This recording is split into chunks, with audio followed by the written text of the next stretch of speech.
देशभक्तों को जगाने का काम करने वाले, झिझोड़ने का काम करने वाले कौन?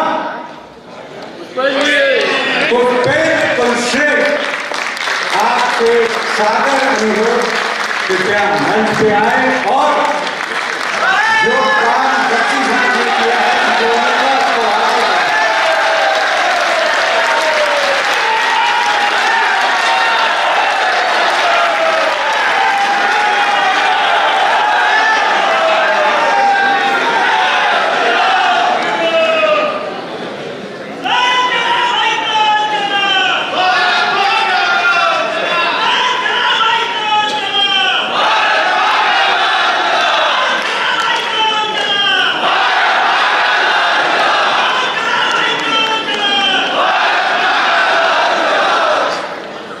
सबका बहुत बहुत धन्यवाद। इस हॉल की जो लोग भी व्यवस्था देख रहे हैं, मेरी उनसे विनती है, दरखास्त है, मेरे और काशी के लोगों के बीच में अंधेरे की आवश्यकता नहीं है।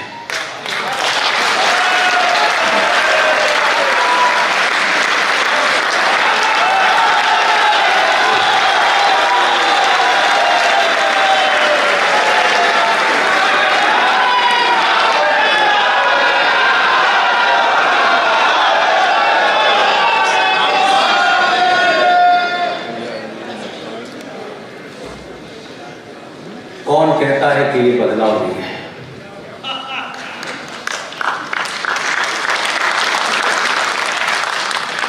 किसको इस बात की चिंता है कि हिंदुस्तान का सनातनी बदल नहीं सकता?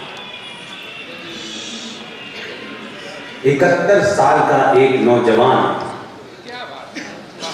25 साल के नौजवान से कह रहा है कि तू जनसंख्या नियंत्रण की चिंता मत कर, तू सिर्फ कर।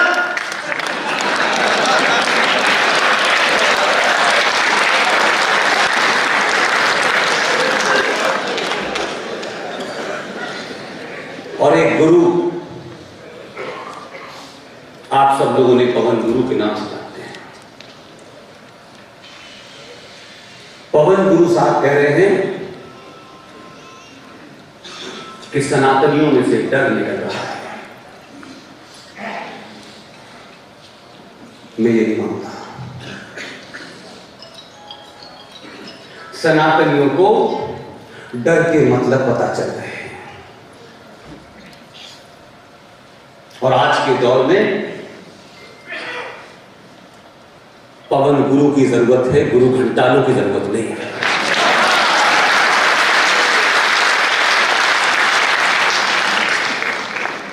जो दिन में दिल्ली विश्वविद्यालय में पॉलिटिकल साइंस पढ़ाते हैं और गाजियाबाद में एक एकांत जगह में गुरुकुल खोल करके शास्त्र और शास्त्रों की विद्या देते हैं। इसलिए एक लंबे कालखंड के बाद ये जो भक्ति काल था हमारा, जब हमने संकटों से निपटने के लिए भक्ति का सहारा लिया,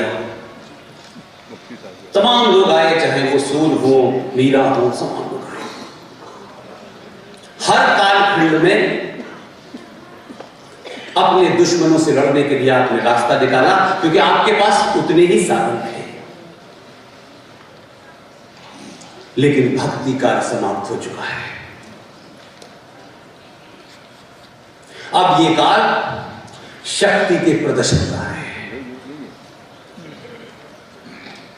बहुत सारे युद्ध जो दुनिया में लड़े गए, जीडी बख्शी के परिवार में उनके भाई ने 65 का युद्ध लड़ा, खुद जीडी बख्शी साहब ने 71 का युद्ध लड़ा, कर्नल आर एस सिंह साहब ने भी युद्ध लड़ा। युद्ध की एक प्रवृत्ति होती है, सरकारें चाहती हैं, सेना चाहती है, प्रधानमंत्री चाहता है, जनरल चाहता है, कर्नल चाहता है। ये देश में पहला युद्ध है जब युद्ध यह चाहता है कि आप उसमें पार्टिसिपेट करें, आपको अपनी भूमिका तय करनी है। जीडी बख्शी साहब ने अपनी भूमिका तय की, पवन जी ने की, कश्मीर में अंकुर शर्मा जी ने की, सुशील पंडित जी ने की, कर्नल आर सिंह साहब ने की, कैप्टन सिकंदर ने की, विष्णु शंकर जैन ने की, और तमाम लोग इस देश में अपनी भूमिका तय कर चुके हैं। किसी ने उनसे कुछ कहा नहीं, किसी ने उनको बताया नहीं कि आपको क्यों करना है, कब करना है, कैसे करना है। एक बात और भी कही पवन जी ने, 1947 कैसे हुआ, 1947 के बारे में बहुत चर्चा होती है। हम सब में से कोई नहीं था। हम आज 1947 के बाद की बहुत सारी घटनाओं के बारे में बहुत सारे तथ्य देते हैं, उसको बार बार याद करने, उस दौर के लोगों को जिन्होंने अपनी भूमिका का निर्वहन नहीं किया, उनको कोसने से अच्छा है कि आपको इस सदी ने 2021 में एक मौका दिया है कि आप अपनी भूमिका तय करें। और ये इसलिए न तय करें कि आप भारत राष्ट्र पे कोई एहसान करने वाले हैं, कम से कम आप इसलिए अपनी भूमिका तय करें कि आज हम खड़े होकर के फूल वाले चाचा ने क्या किया, मक्का में पैदा होने वाले पहले जाहिर शिक्षा मंत्री ने क्या किया, हमारे बारे में हमारे जाने के बाद आज की पीढ़ियां ये कहें कि इन्होंने अपना काम किया था। यहां ये भी बात हुई कि अर्जुन से कहा कि तू युद्ध कर, तेरे अपने हैं तब भी कर। मैं सिर्फ उसमें एक ही लाइन जोड़ना चाहता हूं, अर्जुन तुझे युद्ध करना ही पड़ेगा, भले ही चाहे डीएनए तेरा बराबर वाले का भी एक ही हो।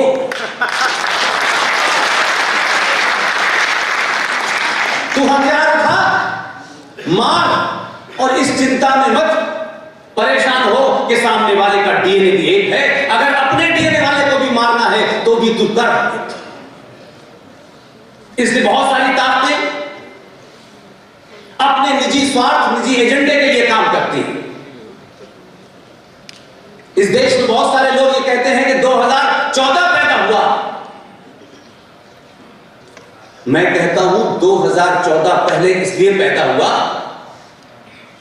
कि आपने 700-800 साल के बाद यादव, ठाकुर, ब्राह्मण, बनिया होने के अलावा सिर्फ 2014 से पहले अपने आप को सनातनी हिंदू समझा।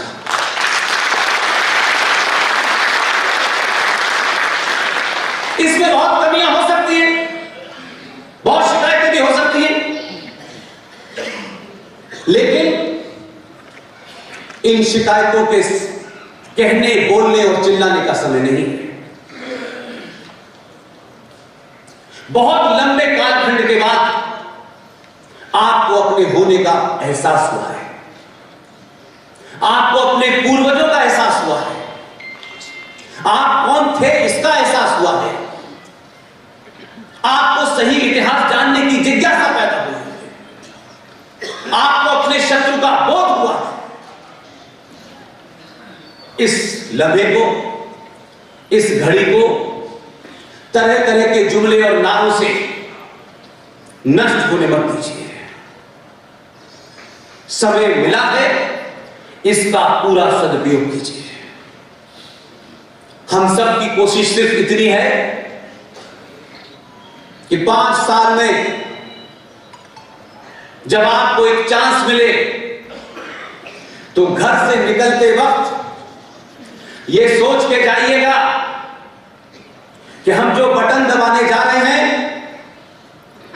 इससे हमें जीएसटी में छूट कितनी मिलेगी, इनकम टैक्स में स्लैब कितनी मिलेगी, पेट्रोल का भाव कितना है, प्यास का भाव कितना है, ये मुद्दे जब तक संसार में मनुष्य रहेगा चलते रहेंगे। बटन दबाने से पहले ये जरूर सोचिएगा,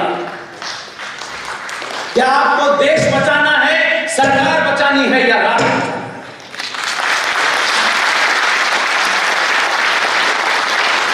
हम बहुत सुनते हैं इस बात को, व्यक्ति से बड़ा संगठन, संगठन से बड़ा देश, देश से भी बड़ा राष्ट्र होता है। व्यक्ति बहुत से आएंगे, चले जाएंगे, चले गए। ऐसा नहीं है कि जो अभी आया वो जाएगा नहीं, लेकिन उसे अपनी मर्जी से नहीं आने दिया है तो अपनी मर्जी से जाने भी नहीं देंगे। इसलिए कोई ये कहे कि हम झोला लेके चले जाएंगे, जाने नहीं देंगे। इतना आसानी से नहीं जाने देंगे।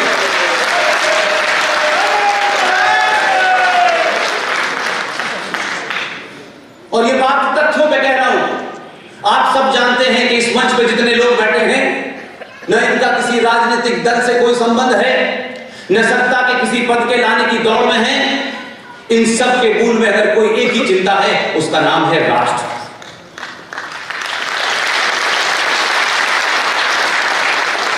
बहुत सारे युवा यहां बैठे हुए हैं। फिजिक्स में एक न्यूटन का लॉ है, बहुत लोगों ने सुना होगा। यहां इलाहाबाद विश्वविद्यालय से मेरी बहन मंजू तिवारी भी आई हुई है, या मुंबई से गुबिल शाह भी यहां आए हुए हैं, या कटक से शंभुनाथ शाह भी आए हुए हैं। कौन सी ऐसी वजह है कि मुंबई से बड़े बड़े धनाढ्य लोग जो सेकंडों में करोड़ों रुपया कमाते हैं, सब कुछ छोड़ करके आपके सभागार में खामोशी से बैठे हैं?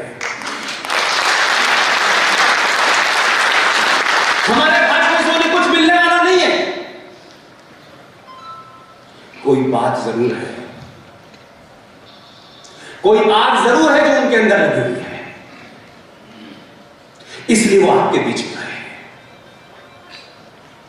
आपके बीच में पहली बार विष्णु शंकर जैन को आपने सुना होगा। बहुत लोग ये पूछते हैं कि आपकी इस मुहिम का मतलब क्या है, आप चाहते क्या हैं, आपका एजेंडा क्या है, लक्ष्य क्या है। हम सबका लक्ष्य एक ही है कि मैं अपने चाहने से यहां नहीं खड़ा हूं।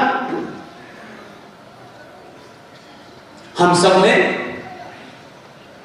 और खासतौर से मैं अपने बारे में कह सकता हूं कि जो मैंने लिया है वो मुझे आगे बढ़ाना है।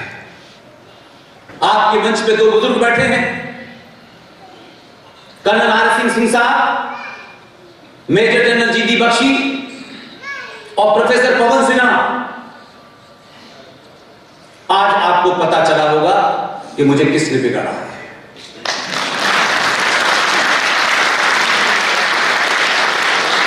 मेरी ये जिम्मेदारी है कि मैं इस किस्म के मंचों से जब मेरी आवाज धीरे पड़ने लगे, उससे पहले 1 crore Vishnu Shankar, 1 crore G D Bakshi, 1 crore R Singh, Sushil Pandit, Ankur Sharma इस समाज में पैदा करें।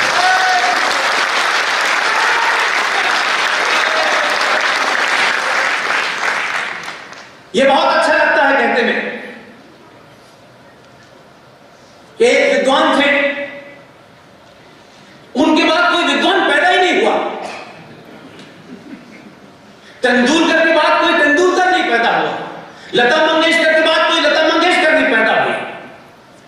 इसमें किसका दोष है? लता मंगेशकर का दोष है कि उन्होंने अपने जीते जी 100 लता मंगेशकर को नहीं पैदा।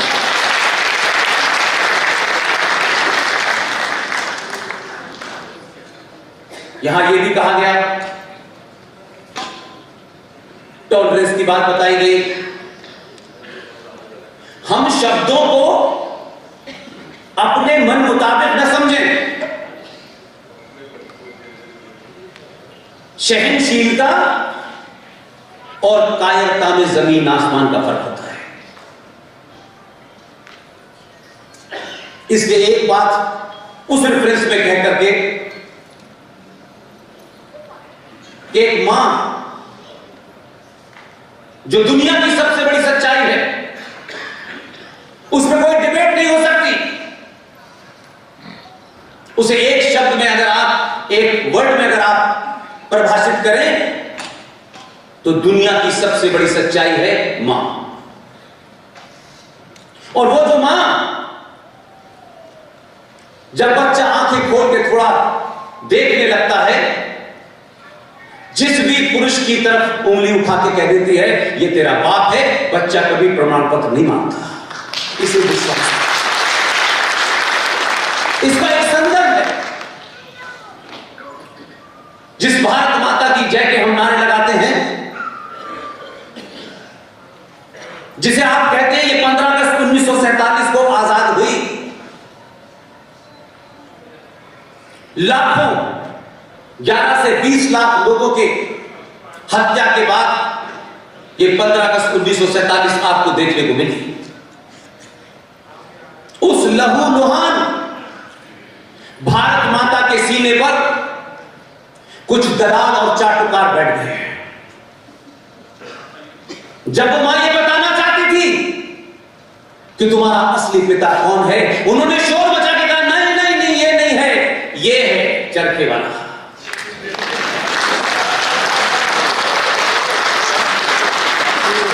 अपने निजी जीवन में और राष्ट्र के जीवन में अगर आपको आपकी मां किसी गलत आदमी को पिता बता दे तो घर भी बर्बाद होता है और राष्ट्र भी बर्बाद होता है।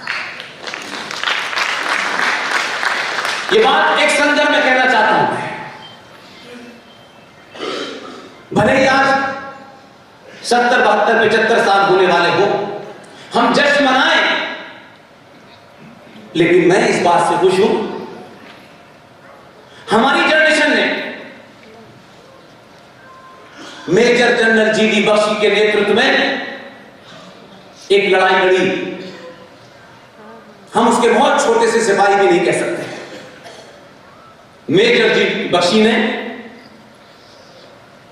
सुभाष चंद्र बोस के बारे में जो कुछ भी सत्ताओं ने अपने स्वार्थ में छुपा के रखा था, सरकारों को बाध्य किया, उन डॉक्यूमेंट को डीक्लासिफाई किया, और उन डॉक्यूमेंट को डीक्लासिफाई करने के बाद आपको पता चला कि असली बात तो इस देश का सुभाष चंद्र बोस है।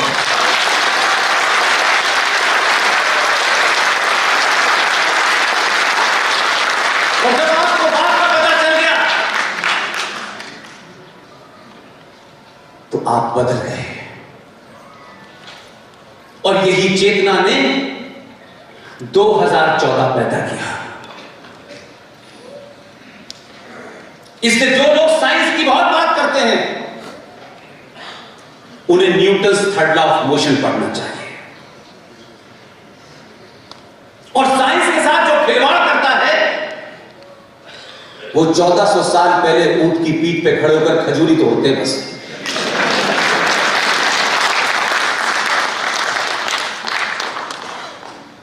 इसलिए कि आपके तथाकथित राष्ट्रपिता ने Newton's third law of motion जो था उसकी परिभाषा ही गलत बताई। फिजिक्स का Newton's third law of motion कहता है every action there must be equal and opposite reaction. उन्होंने कहा कोई एक गाल पे चाटा मारे तुम दूसरा आगे कर देना। वो न्यूटन्स थर्ड लॉ के खिलाफ चले गए। स्थिति इतनी जबरदस्त बदली कि 2014 में ऐसा चुना आपने जो Newton's third law of motion को कहता है एक साथ दोनों गालों पे मारो।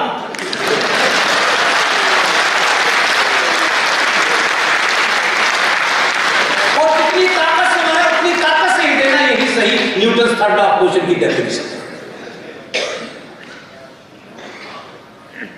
इसलिए मेरा सिर्फ इस बात से कभी मत घबराइएगा कि हमारा डीएनए क्या है। डीएनए की चिंता मत कीजिए। अर्जुन भी कर रहा था, लेकिन जब उसने बाण उठाया तो अपनों का ही नाश किया, क्योंकि वो अधर्म के साथ खड़े थे। कृष्ण के भी कई रूप हैं, भगवान राम के भी कई रूप हैं, लेकिन भगवान राम का जो एक रूप है, जो मैं देखता हूं पार्कों में, बड़े बड़े पंडालों में, भावनाओं से भरे हुए, ऐसी कथा, भगवान राम जंगल से जा रहे थे, उनके पैर में कांटा लगा और मां सीता ने उसको निकाला। ऐसे लग रहा है जैसे दूरदर्शन का ये डायरेक्ट लेकर आपने एक भाव को इतना भावनात्मक बना दिया कि चाहे कृष्ण हो चाहे राम हो, उनका एक पक्ष भावनात्मक तौर से आपने इतना बयान किया कि आप सिर्फ समझने लगे कि यही भगवान राम है। इसलिए मैंने कहा कि पवन गुरु होना इस देश में जरूरी है, गुरु घंटालों से ज्यादा। उनकी भाषा, उनके तर्क से आपको समझ में आया होगा कि असली गुरु यही है। भगवान राम का वो पक्ष नहीं बताते कि जब वो समुद्र से कह रहे थे कि रास्ता दो, तो उसने कहा नहीं दूंगा। जब उन्होंने तीर कमान उठाया तो नतमस्तक होकर बोला था जल्दी बताइए। इसीलिए कृष्ण जी का भी एक रूप है, जिसे हमारी मां और बहनों को, वो माखन खाते थे, वो चोरी करते थे, वो गोपियों के साथ खेलते थे, वो बांसुरी बजाते थे। यानी कृष्ण जन्माष्टमी में उन्हें सजाया भी ऐसे जाता है कि इसके अलावा कुछ है नहीं। किसी मंदिर में बांसुरी के अलावा सुदर्शन चक्र नहीं दिखाया जाता। ये वही कृष्ण है जो बांसुरी बजाता है, समय आने पे सुदर्शन चक्र भी चलाता है। आपके आइडियल अर्थ थे, आपने अपने इतिहास में झूठे और मक्कार लोगों को पढ़ा। इसके 70 साल में इस देश को जहां जाना चाहिए था वो नहीं गया, और इस देश के बहुसंख्यक समाज को धीरे धीरे हर तरीके से एक कायर समाज बना दिया जाए, एक डरपोक समाज बना दिया जाए, इसकी चौतरफा कोशिश की गई। और आपसे बार बार कहा नहीं, आप चिंता न करें, हम हैं, हम सब कुछ आपके लिए करेंगे। आपकी स्थिति ये कर दी है। एक कहानी है जो मेरी बहन ने मुझे सुनाई थी। एक सौतेली मां अपने सौतेले बच्चे को गोद में खिलाती थी। 5 साल का था तब भी गोद में खिलाती थी, 15 साल हुआ तब भी गोद में खिलाती थी। पूरे कॉलोनी और मोहल्ले की महिलाओं ने बड़ा ताज्जुब किया कि ये अजीब मां है, अपने सौतेले बच्चे से इतना प्यार है, इतना बड़ा हो गया तब भी गोद में खिलाती है। लोगों ने पूछा कि भाई पता करो क्या बात है। कुछ मोहल्ले की महिलाएं उसके घर गई और उससे पूछा कि बहन ऐसी क्या बात है, इतना बड़ा बच्चा है, वो भी सौतेला है, तुम उसे अभी भी गोद में खिलाती हो। उसने जवाब दिया, मैं इसे गोद में नहीं खिलाती, मैं चाहती हूं कि यह अपाहिज हो जाए। और यह अपाहिज इसलिए हो जाए कि जब मेरी संतान पैदा हो तो उसके सामने ही सिर्फ घुटनों के बल चल के भीख मांगे रिजर्वेशन की।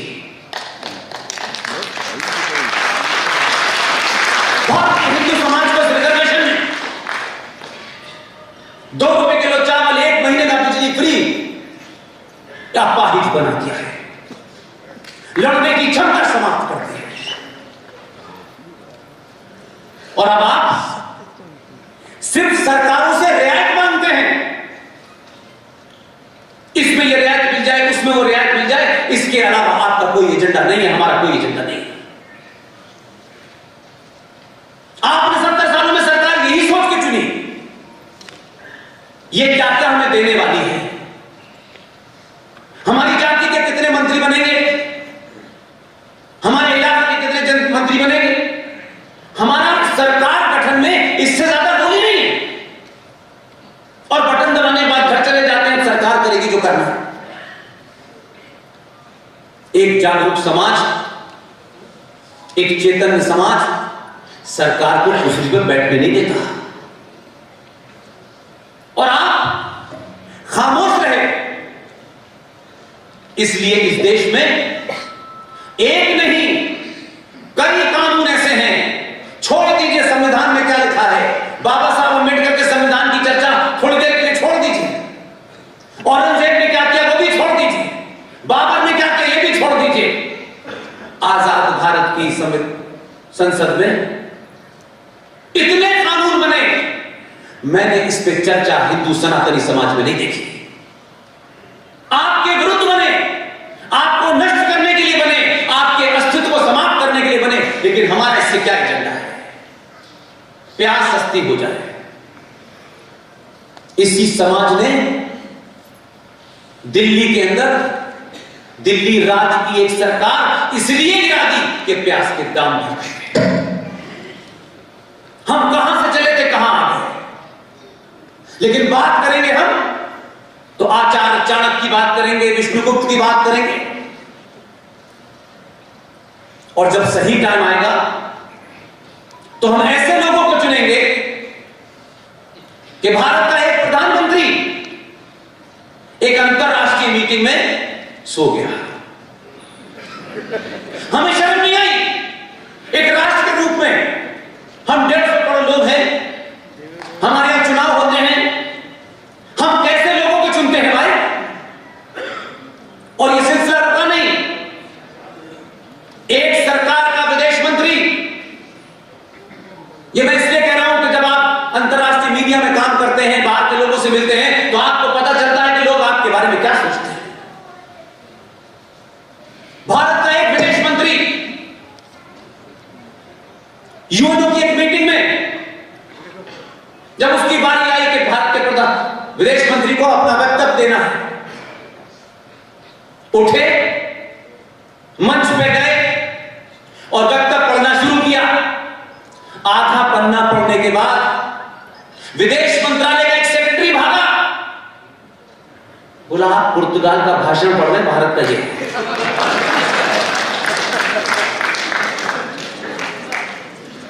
आपको दुनिया क्या समझती थी, आपने दुनिया को ज्ञान दिया, जीरो दिया, सब कुछ आपने दिया, और कहां आ गया?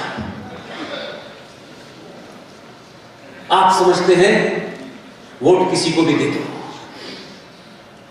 लड़की देने से पहले 1000 तरीके के गोत्रों का मिलान करते हैं। देश देने से पहले 1 मिनट नहीं सोचते, 1 मिनट नहीं सोचते, किसी को भी दे देते। इसमें मैं फिर भी कहूंगा जो ज्यादा पढ़ रहे हैं, जिन्हें ज्यादा ज्ञान प्राप्त हो गया है, ये बीमारी उन्हीं में ज्यादा है। इसलिए आप आर.एस.एन. सिंह साहब की किताब भी देखते हैं, आर.एस.एन. सिंह साहब को पढ़ते भी हैं। आर.एस.एन. सिंह साहब की ससुराल बनारस है। कोई तो वजह है कि आर.एस.एन. सिंह साहब की इस किताब का बनारस में लोकार्पण क्यों हो रहा है? कौन दमाद है जो अपनी ससुराल में रौब गालिब नहीं करता? मैंने सुना है कि उनकी बेटी और उनकी श्रीमती यही इस हॉल में है। अगर वो कहीं है तो खड़े हो जाएं, लोग देखें कि आर.एस.एन. सिंह की असली ताकत कहां है। जहां भी हो वो खड़ी हो जाए।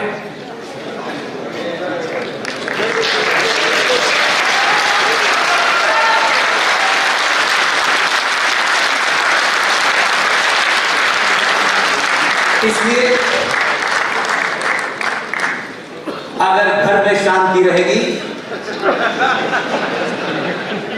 तो देश में अशांति फैलाने में मजा आएगा, क्योंकि ये युद्ध है और युद्ध चुपचाप नहीं लड़े जाते हैं। जयघोष होता है और उसके बाद जिसके हाथ में जो होता है वो लड़ता है। इसलिए अपने नैरेटिव को ठीक कीजिए। आप में से किसी को हथियार उठाने की आवश्यकता नहीं है।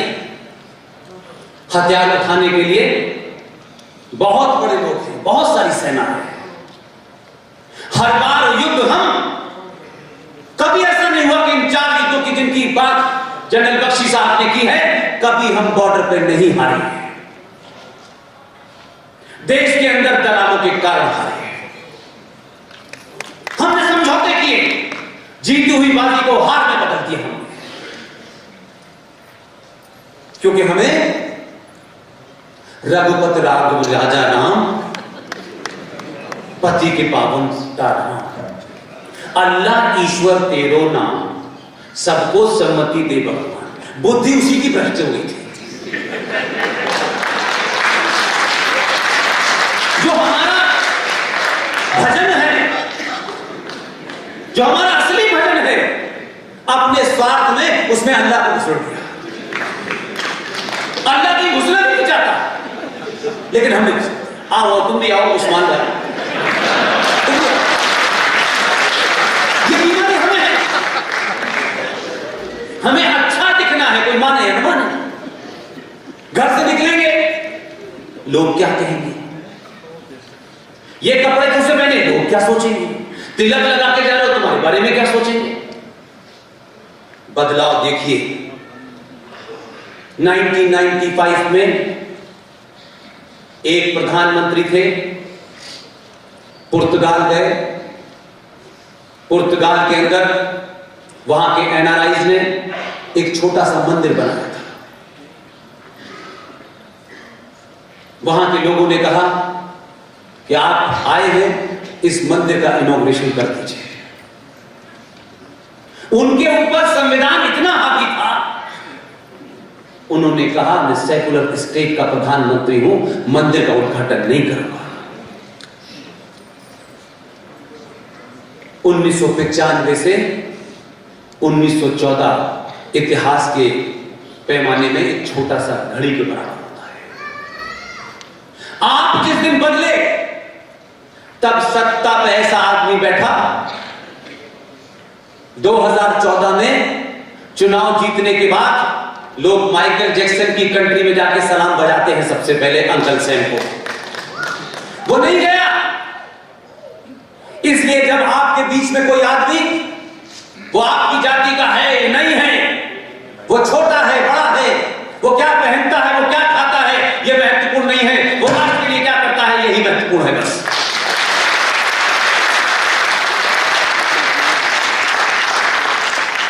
नेपाल के पशुपतिनाथ मंदिर में भारत का प्रधानमंत्री अंदर जाता है, बाहर निकल के आता है तो यह पहचानना मुश्किल होता है कि यह भारत का प्रधानमंत्री है या इस मंदिर का पुजारी है। वो तिलक भी लगाया था, गमछा भी डाले था, रुद्राक्ष भी डाले था। उसने चिंता नहीं करी कि लोग क्या कहेंगे। तुम्हें जो सोचना है सोचना, मैं अपनी पहचान तुम्हारे लिए नहीं बदलूंगा। ये छोटी बात नहीं है। उसकी आस्थाएं वो निजी हैं। वो प्रधानमंत्री कार्यालय में बैठेगा तो उसको कार्य दूसरा करना होगा, तब उसकी कोई पहचान नहीं है। और ये सिलसिला मैं अपने जीवन में 25-26 साल के पत्रकारिता के कैरियर में 4-5 लोकसभा चुनाव मैंने देखे। लोग अपने घर में बैठ करके चाहते हैं बदलाव हो जाए, नहीं होता। सड़क पर निकलने से पता चलता है कि बदलाव क्या होता है। मैंने कभी नहीं देखा। 5-5 लोकसभा चुनाव मैंने गुजर गए, वही मुद्दे, वही बातें, वही घोषणा पत्र, वही स्टाइल, वही एजेंडा। इस संचार क्रांति ने आपको बदला, इसलिए कुछ सिलसिला ऐसा चल पड़ा है कि कुछ लोगों ने 2014 में कहा ये जीत गया है, इसलिए कि एंटी इनकम्बेंसी हो सकता है। लोग नाराज हो गए हो मनमोहन सिंह से कि वो ज्यादा अच्छे कार्य कर रहे थे, लेकिन आपने पूरी दुनिया को मैसेज दिया है। इसलिए मैं बता रहा हूं कि जीडी बख्शी साहब जब तालिबान की बातें कर रहे हैं, और जो तालिबान के रिश्तेदार इस देश में रहते हैं, उन सबको साफ हो गया है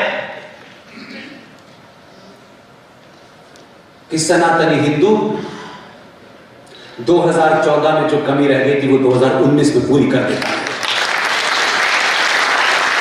इसलिए आप 800 साल के बाद आप ये चाहते हैं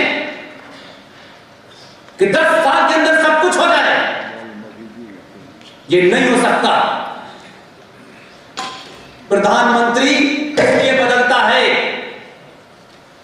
कि आप बदले हैं, आप अपने स्वार्थों से ऊपर उठे हैं, इसलिए सत्ता पर बैठने वाले को बोध है, उसको पता है हम एक छोटा सा 504 लोगों का परिवार चलाते हैं तो हमारी जान सूख जाती है। करोड़ों अंदर करोड़ों बाहर, हजारों ऐसी बातें जो सार्वजनिक मंचों से देश का प्रधानमंत्री नहीं कह सकता। वो ये नहीं कह सकता कि हमने 25 साल से जहाज नहीं खरीदा है, हम लड़ाई नहीं लड़ सकते, ये वो नहीं कह सकता। इसलिए उसके आने के बाद मैं सिर्फ जिन मुद्दों से मैं आरएसएन जीडी और मेरे जैसे तमाम 10-15 लोग इस देश में जो दिन रात यही काम कर रहे हैं, अगर 71 साल का आदमी बनारस में ऐसा लग रहा था जीडी बख्शी साहब के बोलने से कि 71 की वॉशिंग हो गई है, हर बात में ऐसा लगता था कि एक गोला बाहर निकला। ये आज के युवाओं के लिए प्रेरणा की बात है कि आपके बुजुर्ग 25 साल किसे कह रहे हैं करो। लिहाजा मैं मानता हूं कि 2019 आपने पैदा किया तो दुनिया को पहली बार एहसास हुआ कि ये इंडिया नहीं है, ये भारत है। ये वो भारत है जिसे दुनिया आपको देखती है, जिससे पूरी दुनिया में आपकी यश पताका फैली हुई है, पूरी दुनिया में आपका गुणगान होता है। इसीलिए दुनिया के लोग आपके यहां आए, इसीलिए उनका ही कहना है, वही कहते हैं, उन्हीं के अखबार कहते हैं, उन्हीं के लोग कहते हैं कि जो इस्लामिक आतंकवाद है जो 1400 साल पहले मक्का से चला था, अगर इससे कोई डिसाइसिव लड़ाई लड़ सकता है उस देश का नाम भारत है।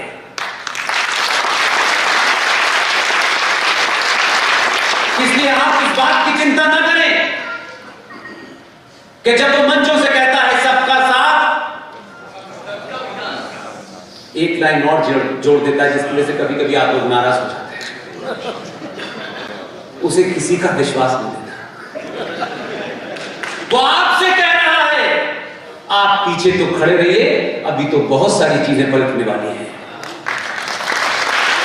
मेरी और आपकी जिम्मेदारी है, ईमानदारी के साथ जिम्मेदारी है कि हम सत्ता की दौड़ में और सत्ता की पद में लाइन में न खड़े हों। विष्णु शंकर जैन मेरे छोटे भाई की तरह है, मैं इनको कभी नहीं जानता।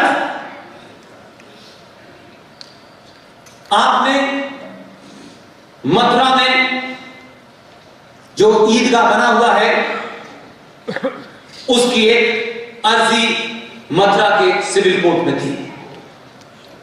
शाम को इंग्लिश के टेलीविजन पर डिबेट में बैठे थे।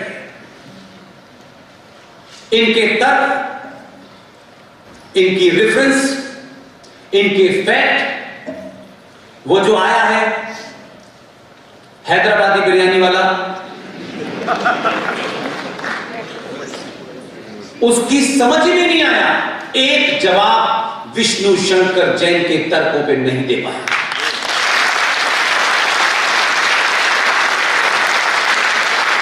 एक और है, बॉम्बे में सर पे बाल नहीं है, दाढ़ी पे लंबे बाल है, नीचे लिखा जाता है इस्लामिक स्कॉलर। कभी आपने किसी हिंदू सरगमन के नीचे लिखा देखा है ये हिंदू स्कॉलर है? वहां पैदाइशी इस्लामिक स्कॉलर होते हैं, जरूरत ही नहीं पड़ती। उस दिन मैंने डिस्कशन में ये बैठे थे, मैंने उनको फोन किया, वो सब हमारे पुराने दोस्त हैं। मैंने कहा विष्णु शंकर जैन का फोन चाहिए, नंबर। मैंने कोई काम नहीं किया, न मेरी हैसियत न मेरी ताकत। मैंने विष्णु शंकर जैन को जितने मेरे पास अच्छे शब्द हो सकते थे सब कहे। इनके मनोबल को बढ़ाया। मेरी हैसियत इतनी भी नहीं है कि मैं इनको चाय पिलाऊं। मैंने कहा आप पीछे मत हटिएगा, हम आपके साथ खड़े हैं।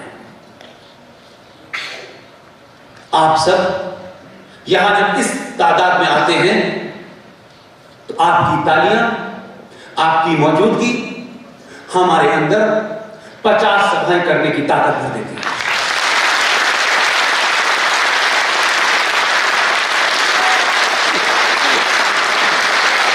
इसलिए इतना ही जरूरी है इस वक्त कि सनातनी हिंदू बिना डरे, बिना इस बात की चिंता करे कौन खुश होगा और कौन नहीं खुश होगा, सत्य बोलना भी शुरू कर देंगे। तो जिनको डर लग रहा है, मैं कहता हूं ये और लगना चाहिए, क्योंकि ये डर अच्छा है।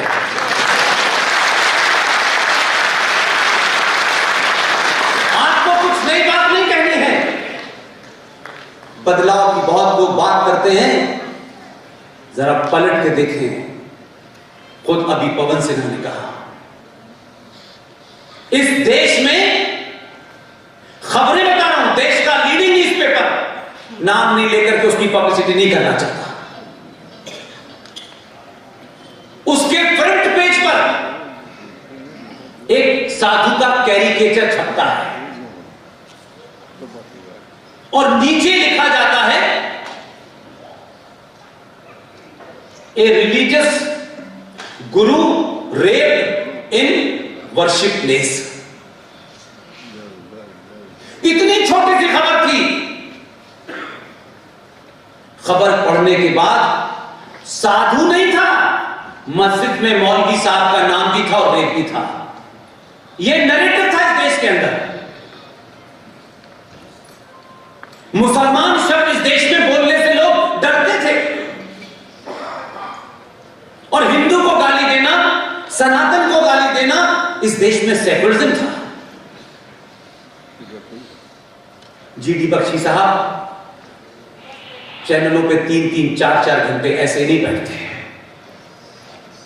ये उस जगह को खाली नहीं छोड़ते कि जिहादी आके बैठे।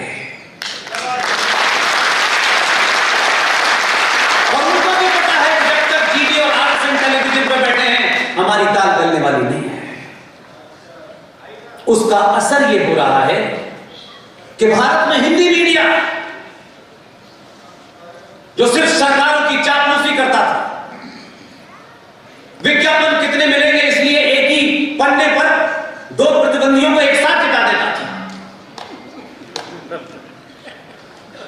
इंग्लिश मीडिया का no no no no no no. आज की डेट में देश का अंग्रेजी का सबसे नंबर 1 चैनल सिर्फ एक आदमी ने तय किया कि मैं अपने एजेंडे से नहीं हटूंगा, चाहे मेरा चैनल को कम विज्ञापन मिले। यह एक्सपेरिमेंट हुआ।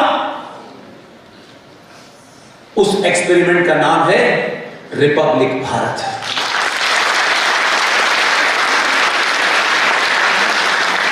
अगर कोई भी है, उसकी क्या जात है, उसकी क्या पहचान है, मेरे से निजी संबंध है या नहीं है, यह महत्वपूर्ण नहीं है। 80 से 100 करोड़ सनातनियों, आपके हाथ में तो वो बटन है कि आप अपने घर से जाए बगैर इस हवा का रुख मोड़ सकते हैं। एक बार अपनी ताकत को पहचानिए। महाराष्ट्र की सरकार ने जिस तरीके का जघन्य अपराध किया गया कि सिर्फ इसलिए कि इस अंग्रेजी मीडियम के अंदर राष्ट्रवाद क्या होता है यह अंग्रेजी में समझाना है और लोगों को समझ में आ रहा है। सुबह से लेकर शाम तक उस चैनल पे राष्ट्र इतने कहने के बाद अब ये हाल हो गया है कि दूसरे अंग्रेजी चैनल भी अब उसी की तर्ज पे हिंदी का चैनल खोल करके राष्ट्रवाद की बात करने लगे।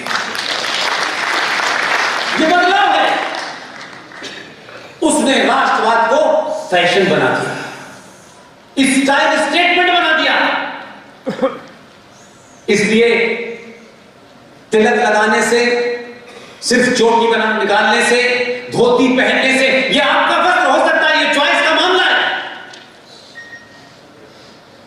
इसलिए हजारों ऐसे लोग पैदा कर दिए जो पैंट शर्ट में भी संतों का काम कर रहे हैं। तो भूषण वेशभूषण में मत जाइए, तथ्यों पे जाइए, तर्क पे जाइए, लॉजिक पे जाइए, रेफरेंस पे जाइए। और उसका असर यह है कि आपने कहा सिर्फ दिल्ली में क्यों बदलाव होगा। हमारे पास भी एक दीवाना है, हम उस पर एक्सपेरिमेंट करेंगे। आपने किया, वो डंके की चोट पे कहता है, जिस भाषा में समझना चाहते हो उस भाषा में समझा।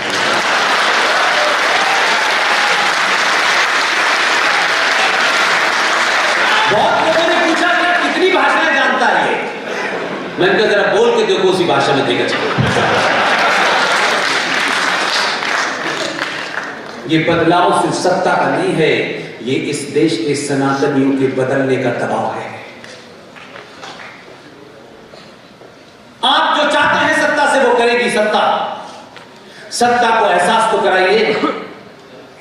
सत्ता पे जिस मकसद के लिए बैठाया है, अगर उसमें से कोई काम नहीं हुआ तो सवाल भी करेंगे और फिर दोबारा तुम्हें बैठाएंगे, और दोबारा तुमने नहीं किया तो दोबारा बैठाएंगे, तुम्हारे झूठ बोलने के सारे रास्ते बंद कर देंगे और तुम्हें करना है। इसलिए इस बदलाव को सिर्फ मेरे तेरे अपने अपने स्वार्थ में मत देखिए। हम सब में से किसी का कोई स्वार्थ नहीं है, लेकिन इतिहास में जब वर्णन होगा, आपकी जनरेशन आएगी तो कहेंगे लोग स्वार्थी लोगों ने अपने नफे नुकसान के हिसाब से सत्ता को गिरा दिया क्योंकि उनके निजी स्वार्थ नहीं पूरे हो रहे थे। सब कुछ करिए, ब्राह्मण रहिए, ठाकुर रहिए, बनिया रहिए, यादव रहिए, दलित रहिए, जो कुछ होना है रहिए, लेकिन ये जाति की पहचान आपके घर की देरी से बाहर नहीं आनी चाहिए। जब घर की चौखट पार करें, अपने आप को सनातनी समझे, इसके अलावा कुछ न समझे। इसलिए 1400 साल पहले मक्का में एक मजहब पैदा हुआ। उसके पैदा होने की भी डेट है, उसके पैगंबर की भी डेट है। वो कब पैदा हुए, कब चले गए। 2000 साल पहले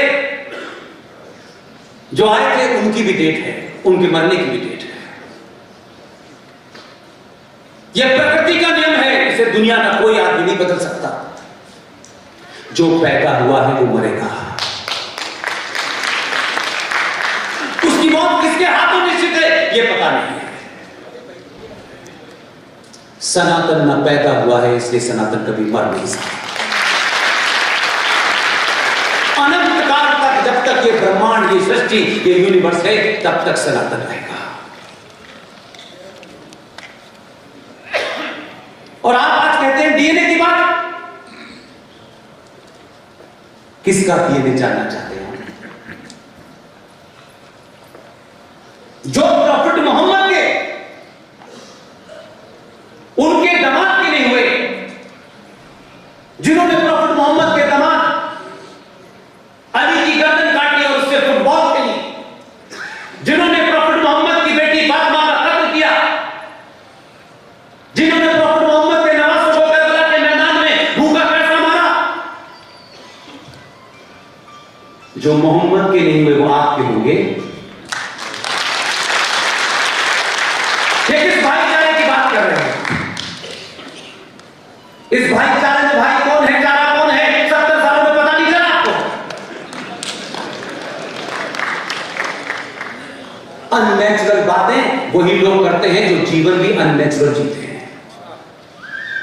प्रकृतियों के नियम से अगर आप अलग हटेंगे तो दिमाग में ऐसे उल्टे सीधे ख्याल आएंगे। सच को सच कहिए। किसी से दोस्ती खोने का डर हो, वो दोस्ती कल खोती हो, आज खो जाए।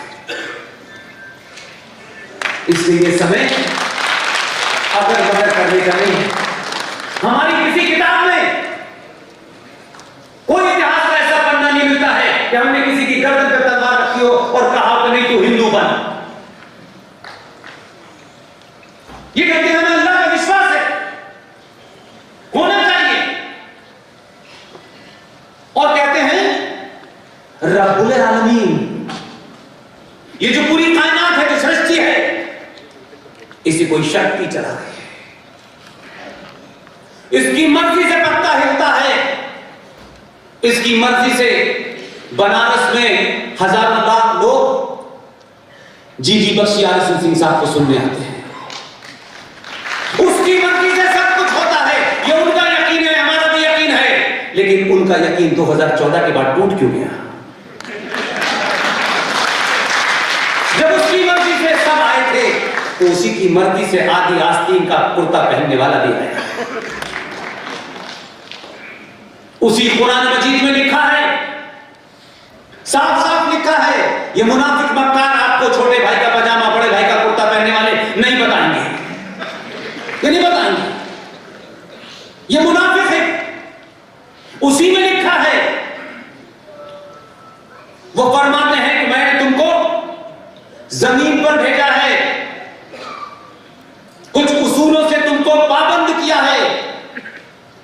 अगर इन उसूलों से भटके, इससे तुम हट गए, तो याद रखना मैं किसी और को भेजूंगा जो तुम्हें रास्ते पे ले आएगा।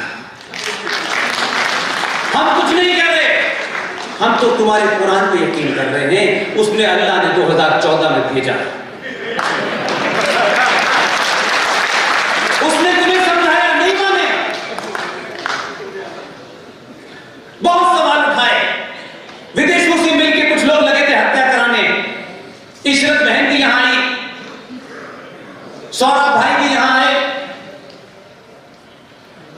अल्लाह इस बात से बड़े दुखी हैं कि इनको मैंने समझाने के लिए एक शरीफ आदमी भेजा था, ये उसकी बात ही नहीं सुन रहे। उन्होंने 2019 में एक और भेजा। अब भी समझ जाओ। एक सवाल पूछता था बहुत, भगवान राम की मां कहां गई थी?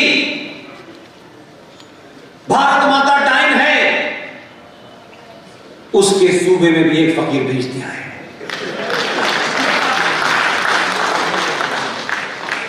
इसलिए सत्ताओं के बदलने से पहले समाज का परिवर्तन जरूरी है। और आज पूरी ताकत लगी हुई है, ये दोबारा से ना आ जाए। ये समय किसी अगर मगर का नहीं है। मैं फिर कह रहा हूं, कोई राजनीतिक दल से संबंध नहीं है, इसलिए कि लगता है कि इस हालात में सिर्फ यही हमारे लिए आखिरी बात है। इसको उठाने के बाद फिर सवाल खड़े करिएगा, अपनी कुछ शिकायतें करते रहिएगा। शिकायतों का सिलसिला जब तक रहेगा, जब तक सृष्टि पे मनुष्य रहेगा। बेटे को भी बाप से शिकायत होती है, बेटे को मां से शिकायत होती है, लेकिन शिकायत से मां और बाप को बदला नहीं जा सकता।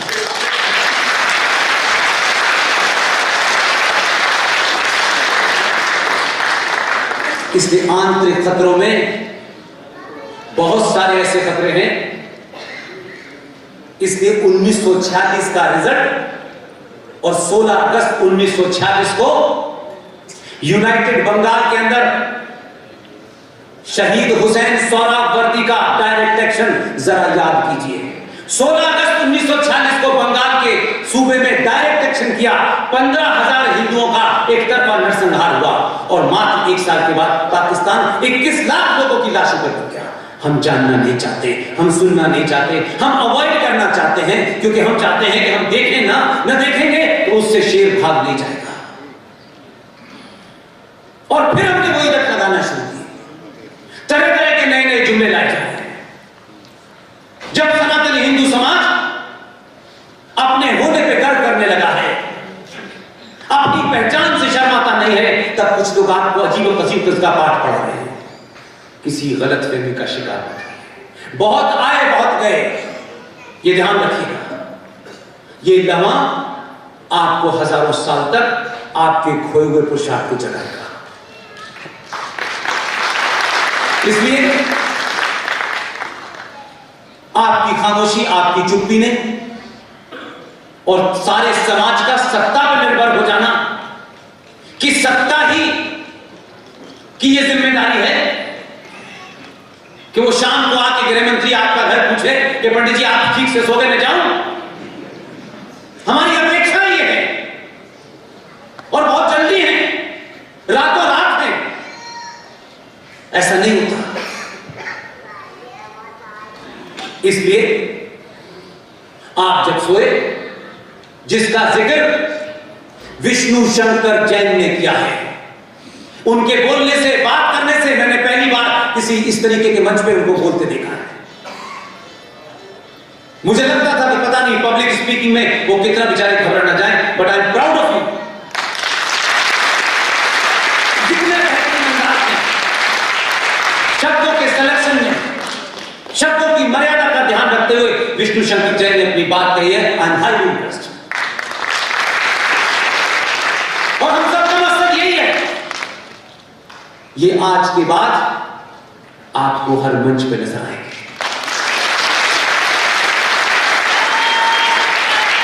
इनको सत्ता में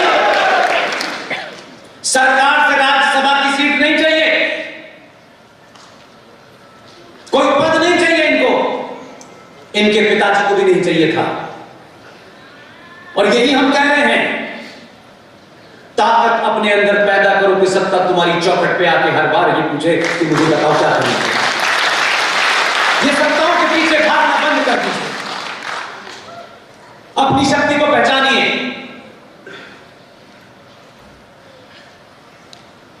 जो मुंबई में बैठ करके तरह तरह की फिल्में बनाते हैं, कभी कोई तांडव बनाता है, कभी कोई पीके बनाता है, और आप शिकायत करते हैं।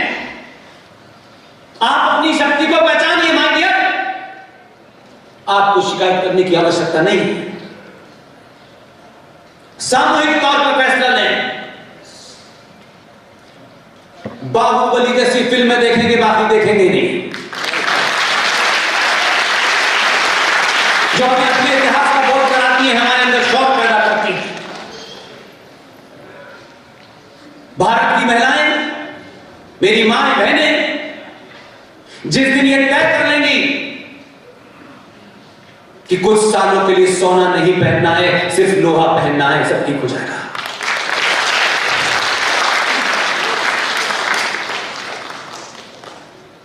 आप भजन गाइए, मेरी शिकायत है, सार्वजनिक मन से कह रहा हूं, मुझे किसी की चिंता नहीं होती। हजारों लाखों लोगों के आस्थाओं को आप भजनों के माध्यम से, कीर्तन के माध्यम से, राम कथा के माध्यम से इकट्ठा करते हैं। हजारों गांव की भोली भाली महिलाएं राम कथा सुनने जाती हैं। ये राम कथा करते करते ये मौला कहां से पैदा हो जाता है। ये किसको मूर्ख बनाते हैं आप? आपसे किसने कहा है सेक्युलर होने के लिए? ये झूठ बोलने के लिए आपसे किसने कहा है? आप इनका बहिष्कार करिए। इसलिए आपके समाज में बहुत सारे पुरुषार्थी मौजूद हैं।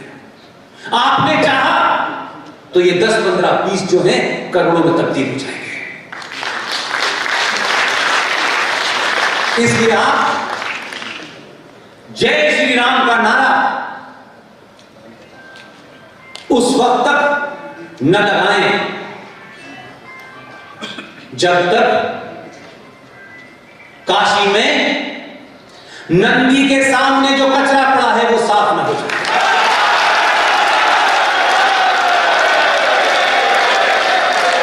जगह जगह चौराहे चौराहे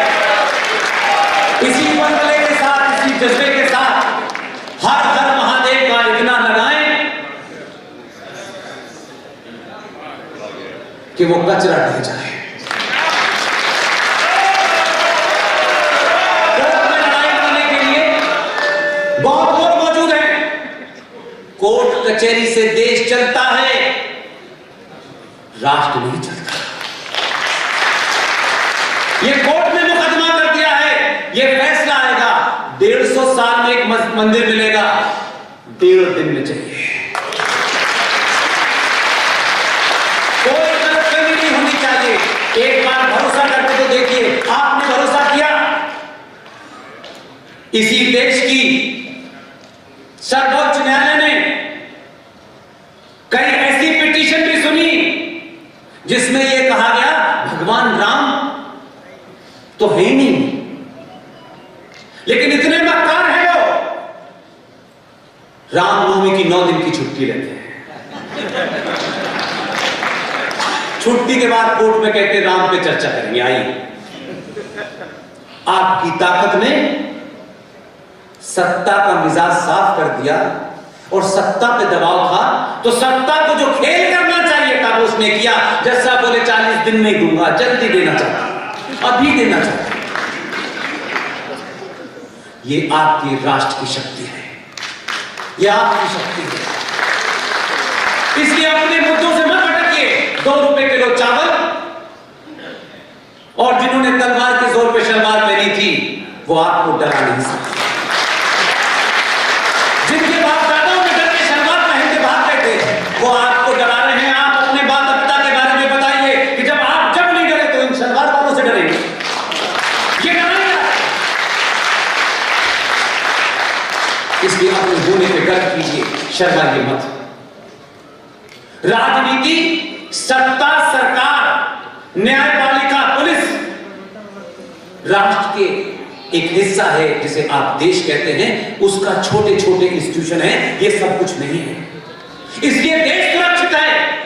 जो जीडी बख्शी साहब कह रहे हैं वो देश की बात करते नहीं है, वो राष्ट्र की बात करते हैं, क्योंकि देश के एक भूमि का टुकड़ा है, उसकी रक्षा के लिए सेना लगी हुई है। और बताइए कोई ऐसा समय आया हो कि भारतीय सेनाओं ने देश की 1 इंच जमीन किसी को लेने दी हो। यह बात अलग है कि उन्होंने जीती, दलाल नेताओं ने शिमला में बैठ के वो वापस आए। इसलिए देश खतरे में नहीं है, राष्ट्र खतरे में है। राष्ट्र मेरी आस्थाओं से, मेरे परंपराओं से चलेगा, मेरी मान्यताओं से चलेगा। एक कायर और डरपोक समाज जब कुछ सब कुछ सत्ता से चाहता है तो सत्ता उस कायर समाज को जानती है कि ये 100 करोड़ लोगों की भीड़ है, किसी का कुछ बिगाड़ नहीं सकते। अभी आपको समझा रहे थे विष्णु भाई कि एक मामले में तो आपको अपील की परमिशन ही नहीं है, और दूसरे मामले में वो कहीं तक जा सकते हैं। मैं आपको एक छोटा सा किस्सा बता रहा हूं। जो समाज गिनती में कम है, नंबर में कम है, उनकी सामूहिक शक्ति को पहचानिए।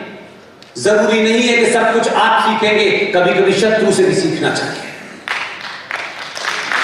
दिल्ली के अंदर एकमात्र भारत में ईमानदार मुसलमान है। ये कंट्राडिक्टरी लग रहा होगा आपको, ये विरोधाभास लग रहा होगा आपको। जो ये कहता है कि मैं बुखारा से आया, उसका नाम है अहमद बुखारी, जामा मस्जिद का इमाम है। मैं सिर्फ आपको कल की घटना, परसों की घटना, 10 दिन पुरानी घटना इसलिए बताता हूं कि मैं अगर औरंगजेब के बारे में बात करूंगा तो इरफान हबीब कुछ लिख देगा, उसे आप पढ़ के कंफ्यूज होंगे, उसे ठीक करने की मेरा टाइम नहीं है मेरे पास। अहमद बुखारी के ऊपर 65 एफआईआर, जिसमें कम से कम 8 या 10 में नॉन बेलेबल वारंट है उसका। दिल्ली राज्य में एक एक्सट्रीम सेकुलर महिला का शासन था। हाई कोर्ट ने कहा इस गुंडे को अरेस्ट कीजिए, क्योंकि 100 करोड़ होने का भाव किसी को पता ही नहीं था। उन्होंने कहा ये भेड़ चाले से कोई फर्क नहीं पड़ता, इसमें यादव है, इसमें ठाकुर है, इसमें बनिया है, इसमें ब्राह्मण है, इसमें हिंदू नहीं है। हाई कोर्ट के ऑर्डर के बाद दिल्ली पुलिस ने शीला दीक्षित सरकार के दौर में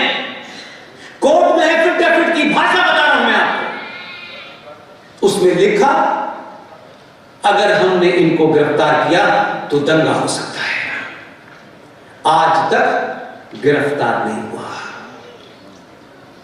वो जानते हैं काले कोट वाले कि वो सवाल नहीं करेंगे, उनके लिए कोट वोट की कोई वैल्यू नहीं है। लेकिन आप जरा अपने मन में सोचिए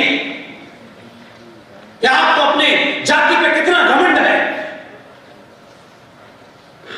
इसी देश में एक विदेशी महिला के इशारे पर तमिलनाडु में सनातन हिंदू धर्म का एक शंकराचार्य रात के अंधेरे में 1:30 बजे उसे पुलिस बलात्कार के केस में पकड़ती है, जेल ले जाती है, बंद कर देती है और कुछ दिन बाद उनकी मृत्यु हो जाती है। मैंने इस देश में एक प्रोटेस्ट नहीं देखी। आप अपने शंकराचार्य के लिए नहीं खड़े हो सकते, आप उसके लिए सड़कों पे नहीं निकल सकते, इसलिए जुडिशरी भी आपसे डरती नहीं है। इसीलिए वो हिंदुत्व की परिभाषा तय करती है। देश चलाने का काम सरकार का है, प्रधानमंत्री का है, राष्ट्रपति का है, कैबिनेट का है, पुलिस है, सेनाएं हैं।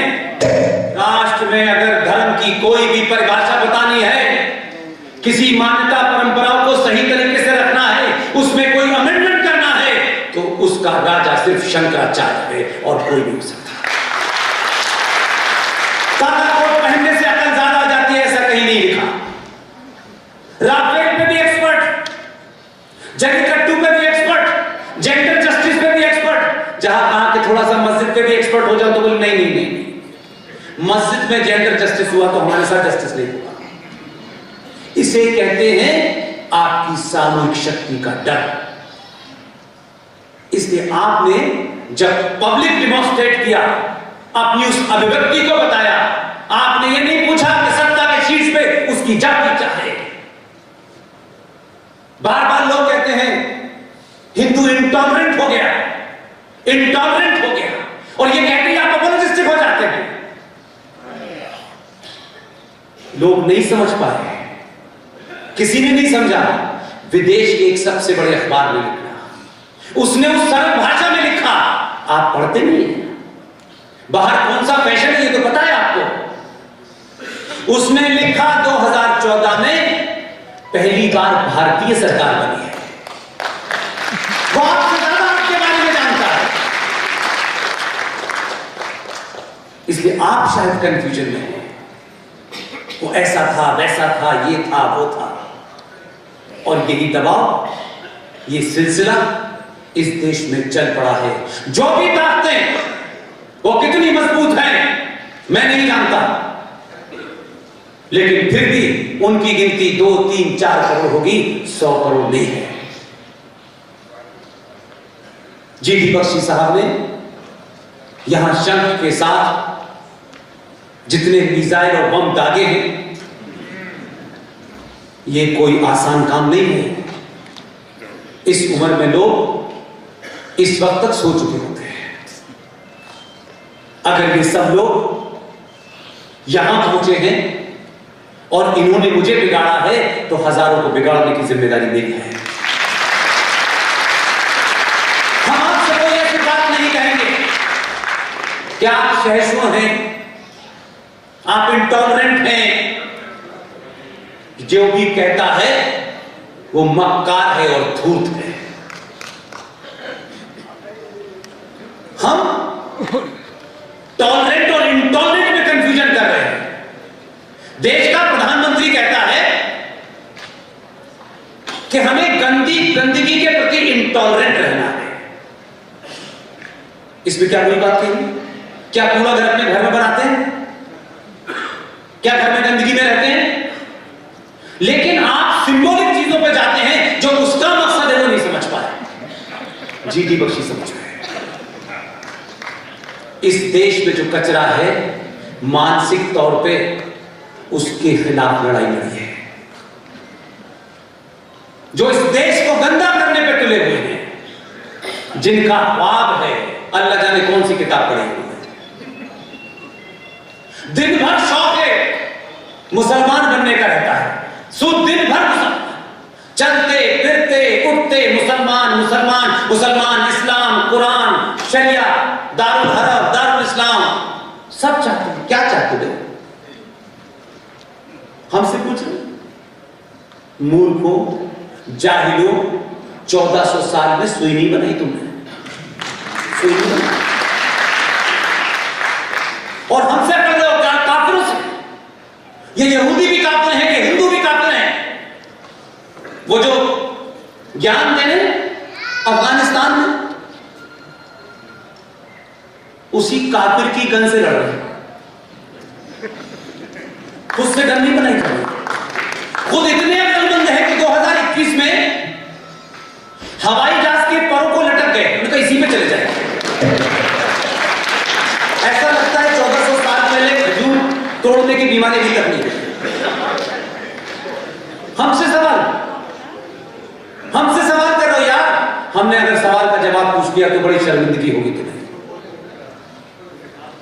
हमें अपने अल्लाह पर, उसे आप अल्लाह कह लें, मैं उसे ईश्वर कहता हूं, उस पर पूरा यकीन है कि उसने जैसा बनाया है, कुछ सोच के आंख कहीं लगाई है, नाक कहीं लगाई है, उंगलियां इतनी बनाई है, ये सोच समझ के किया है। जैसा बनाया है वैसे ही वापस जाते हैं। इनसे पूछिए, हमने देखी न बनाई होगी तो मुसलमान न होते।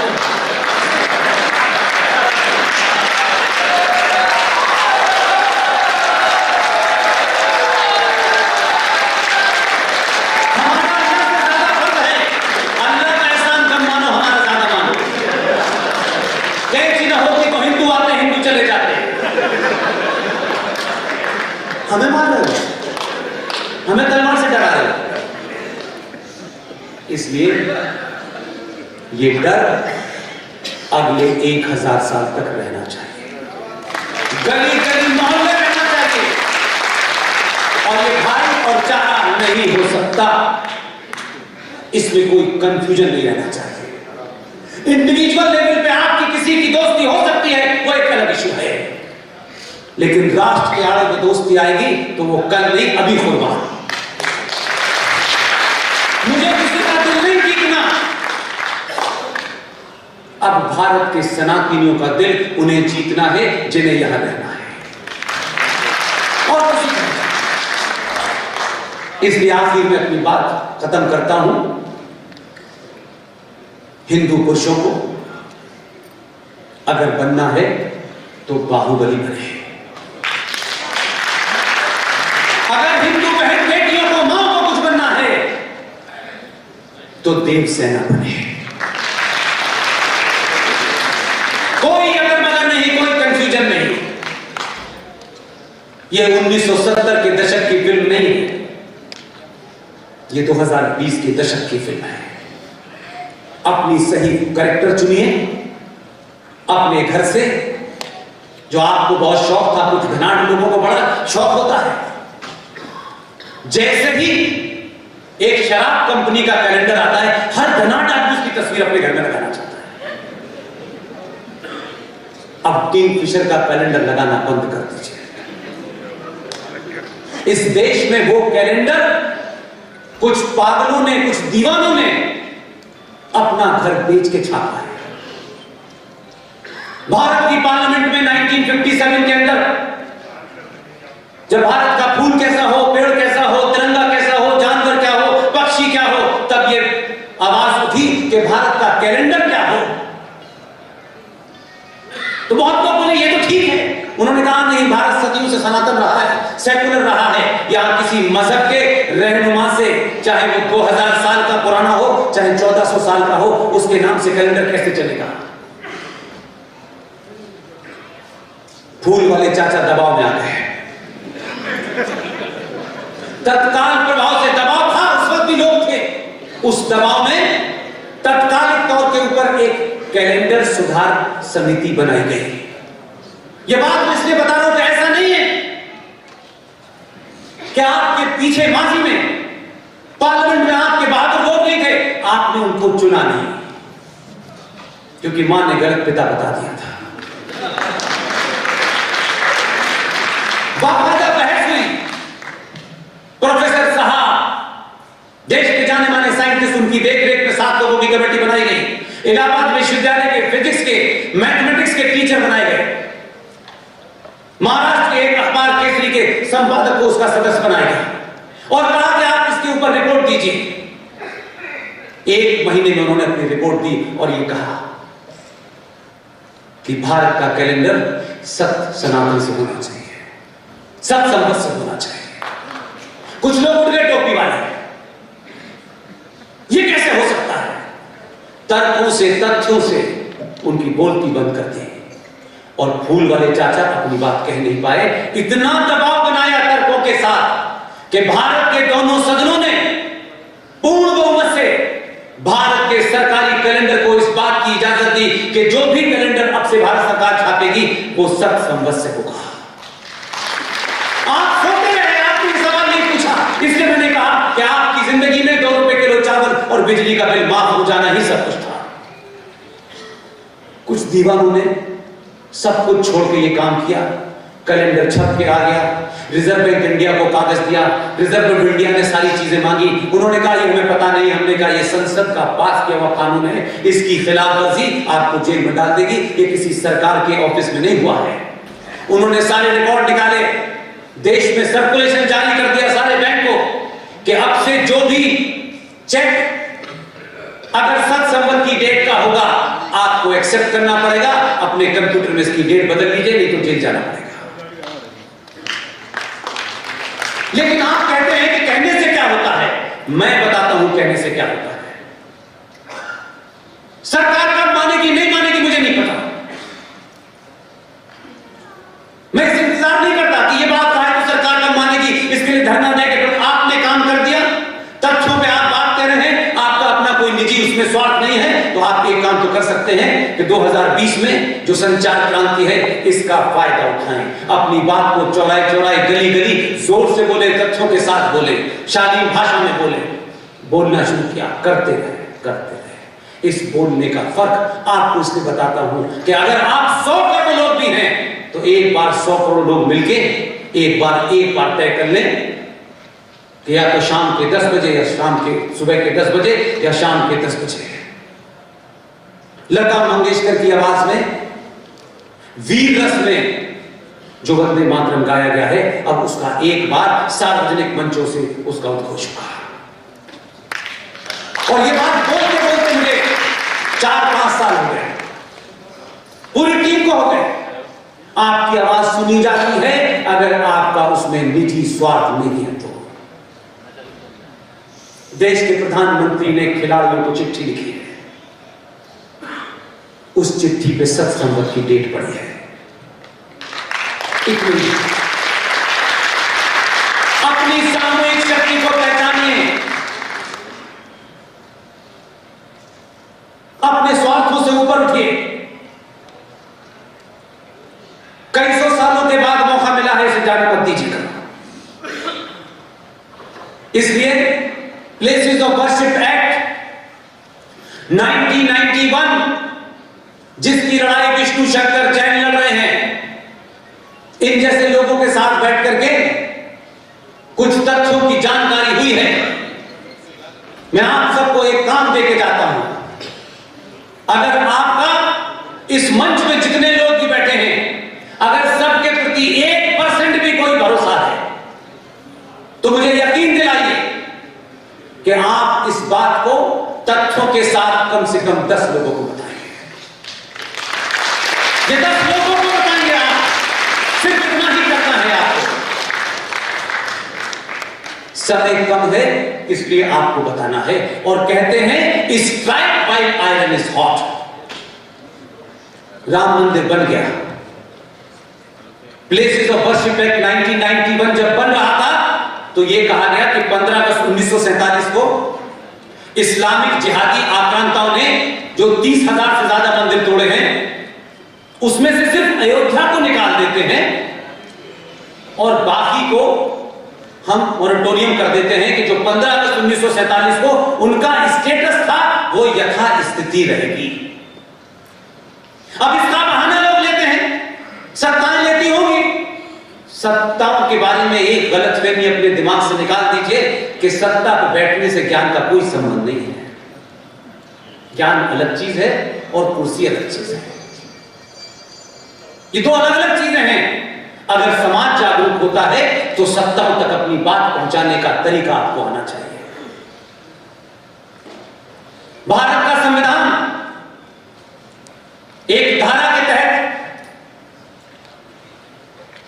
254 ब्रैकेट में 2, अगर यहां कोई लीगल बैठे हो तो ध्यान दें इस बात पे, 254 ब्रैकेट में 2, यह धारा इस बात की आपको इजाजत देती है कि अगर केंद्र ने कोई ऐसी चीज पास कर दी है जो आप अपने राज्य में नहीं चाहते हैं। प्लेसेस ऑफ वर्शिप एक्ट 1991 पूरे देश में लागू है, लेकिन 254 ब्रैकेट में 2 यह धारा आपको एक रास्ता देती है कि आपकी राज्य सरकार, इत्तेफाक से यहां भी जो लोग हैं गेरुए वस्त्र में, दिल्ली में भी हैं, और आपके सामने यह संकट नहीं है कि राष्ट्रपति कोई दूसरा है, वो भी सब कुछ संवैधानिक कह रहा हूं मैं। आप उत्तर प्रदेश में चुनाव की घोषणा होने से पहले इतना शोर मचाइए और राज्य सरकार से कहिए 254 ब्रैकेट में 2 इस धारा के तहत विधानसभा में एक प्रस्ताव लाइए।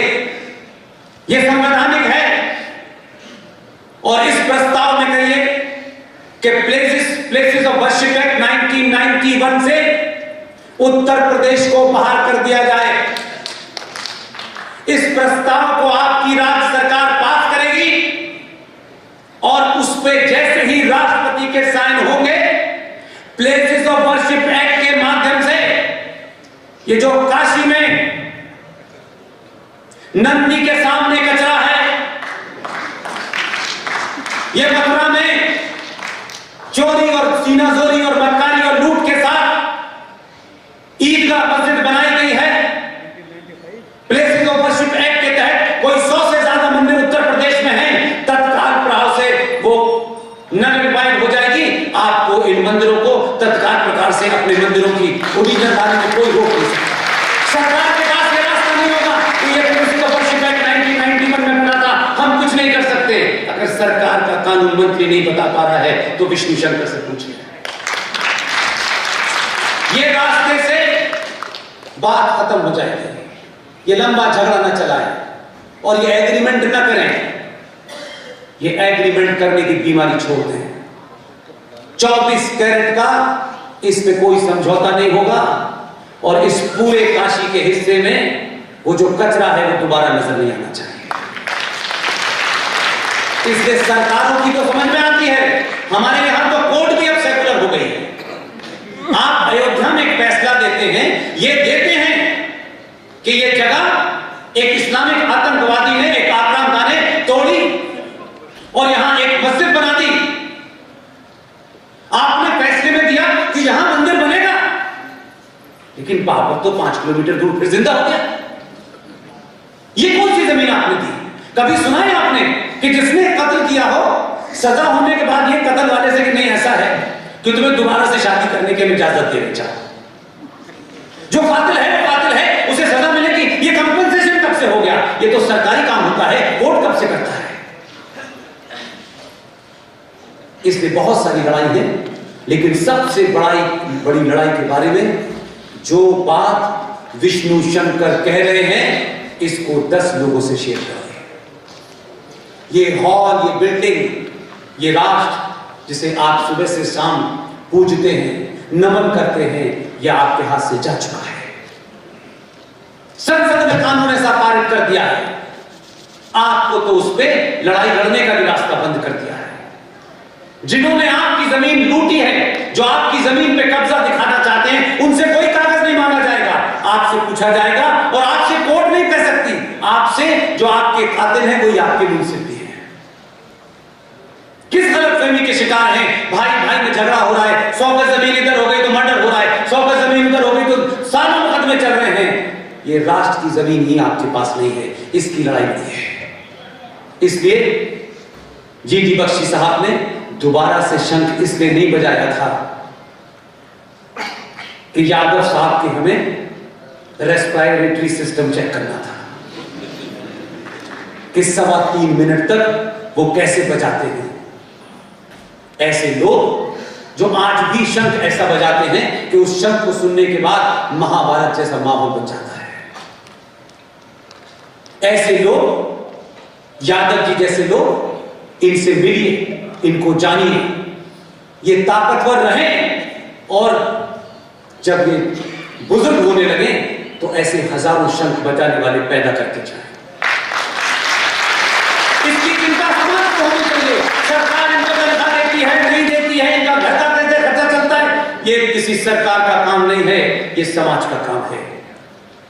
इनके बारे में पता करें, कौन है, कहां रहते हैं, क्या करते हैं, कैसे जीवन चलाते हैं, क्या ये 10 बच्चों को ट्रेनिंग दे सकते हैं, उसमें क्या खर्चा आ सकता है, ये समाज जिम्मेदारी है। और ये जो पुलिस खड़ी हुई है, ये पुलिस, इसके बारे में भी विचार करें। ये किसी न किसी के भाई हैं, किसी न किसी के बाप हैं, किसी न किसी के पति हैं। जो इस देश में हो रहा है, जो गली गली हो रहा है, जो कश्मीर में हो रहा है, जो केरल में हो रहा है, जो बंगाल में हो रहा है, सनातनी और जिहादियों के बीच में एक ही दीवार है जो ये वर्दी पहने हुए हैं। जो मोदी के पत्थर को आज तक मारना चाहते हैं, ये दीवार बनकर उसको रोक रहे हैं। आपकी जिम्मेदारी है। सरकार ने इनकी तनख्वाह कितनी बढ़ाई, सरकार ने इन्हें क्या दिया, ये सरकार को छोड़ दीजिए। 100 करोड़ सनातनी ये सोचें, ये पुलिस हमारी रक्षा के लिए है। इन पे उठने वाली गोली जो हमारे सीने तक आएगी, वो इनके सीने पे लगती है। ये सरकार के तौर पे किसी गोली से मारे गए, आपने कहा 50 सरकार ने 2000 कंपनसेशन दिया और चले गए, नहीं। इस समाज की जिम्मेदारी है कि वर्दी के अंदर जो सनातनी है वो मजबूत दिखे। सरकार क्या करेगी, नहीं करेगी, आप अगर जरा जरा सा भी सोच लेंगे, इनकी हिम्मत इतनी मजबूत होगी कि दलाल और जिहादी बंदूक इधर नहीं चलाएगा। इसलिए इनका भी आपके जिम्मेदार और इनकी जगह नहीं है। बॉर्डर से जब कोई शहीद आता है तो हम देश भर में उसका जुलूस निकालते हैं, लेकिन इनके यहां गोली लगने के बाद उसका कफन दफन कैसे हुआ ये भी नहीं जानना चाहते। आपकी सुरक्षा में जो लोग लगे हैं उनके सामूहिक जिम्मेदारी आपकी है। आप जाइए दिवाली में, होली में, जो 24-24 घंटे ड्यूटी करते हैं, कभी इनके घर जाके भी मिठाई दे आइए, क्योंकि डीएम साहब के यहाँ तो आप इतना बड़ा पटोरा ले जाते हैं, क्योंकि जितना बड़ा देना होता है उतनी बड़ा नीचे कागज पे काम लगा होता है। ये जो काम कर रहे हैं वो डीएम एसएसपी नहीं कर सकता। आपने हम सबको सुना, धैर्य के साथ सुना। ट्रस्ट इंडिया फाउंडेशन के बनारस के जितने भी लोग हैं जिन्होंने इस प्रोग्राम को इस मुकाम तक पहुंचाने के लिए पिछले 2 महीने से मेहनत की है, वो और उनके तमाम दोस्त और तमाम सारे लोग जिन्होंने आज इतनी बड़ी सभा बनारस में बुलाई, इतने वृद्ध लोग, इतने प्रबुद्ध लोग, इतने ज्ञानी लोगों के बीच में हमारी बात रखने का मौका दिया। मैं सुनील जैन साहब को, उनकी पूरी टीम को, अनिल यादव साहब को, मल्होत्रा साहब को और तमाम वो सारे लोग जो इस पूरे प्रोग्राम के पीछे हैं, उनको मुबारकबाद देता हूं, उनका शुक्रिया अदा करता हूं और बार बार ये कहता हूं कि कोई वजह है हम अपनी मर्जी से यहां नहीं आए, कोई वजह है अपनी मर्जी से। इन्होंने भी उसका ये मापदंड कि कहा कि बनारस से ही जयघोष होना चाहिए। हमने भी कहा बहुत दिन हो गए नंदी की आंखें सूनी पड़ी है, इसकी आंखों में चमक आनी चाहिए, इसलिए कचरा जल्दी हटना चाहिए।